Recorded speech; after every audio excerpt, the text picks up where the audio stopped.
మల్కాజ్గిరిలో నిషిద్ధ మాదక ద్రవ్యాలు విక్రయిస్తున్న వ్యక్తిని పోలీసులు అదుపులోకి తీసుకున్నారు. 5 నెలల క్రితం రాజస్థాన్ నుంచి హైదరాబాద్కు వచ్చిన రమేష్ జీడిమెట్లోని ట్రావెల్స్లో పనిచేసేవాడు.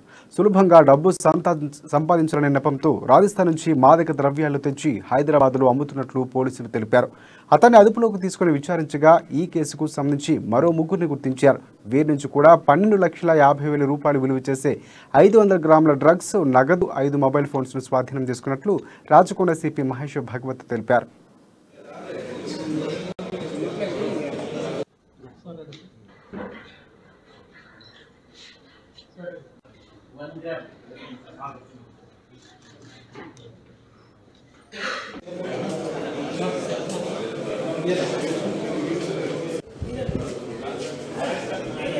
మన రాచకొండ సరూర్ నగర్ లిమిట్ లో ఈ కొంతమంది డ్రగ్ అడిక్ట్ ఈ హెరోయిన్ తీసుకొని వస్తున్నారని ఆ సమాచారంతో మన ఎస్ఓటి ఎల్బూ నగర్ టీం తర్వాత సరూర్ నగర్ పోలీసులు ఈ సరూర్ నగర్ లో అక్కడ ఉన్న ఒక ఇంట్లో అక్కడ రంగనాథచారి కర్మన్ ఘాట్ అక్కడ రేడ్ చేస్తే దాంట్లో 4 వ్యక్తులు మనకు దొరికారు. దాంట్లో సయ్యద్ అమీర్ మోయిజ్ అని ఇతను కర్ణాటకలో నీల సాండ్రా బెంగళూరు ఈయన మెయిన్ సప్లయర్, ఈయన కార్ డీలర్, ఈయన బిజినెస్ ఉంది అక్కడ. తర్వాత మొహమ్మద్ సాద్ అని ఇతను స్క్రాప్ బిజినెస్ ఉంది రానా సింగ్ పేట్ బెంగళూరు, ఈయన కూడా సప్లయర్ కమ్ మెడియేటర్. తర్వాత 3వ ఆలం నివాస్, ఇతను ఉప్పల్ కూడా మణికొండ హైదరాబాద్, నెటివ్ మాత్రం గూడూరు. మన రాచకొండ సరూర్ నగర్ లిమిట్ లో ఈ కొంతమంది డ్రగ్ అడిక్ట్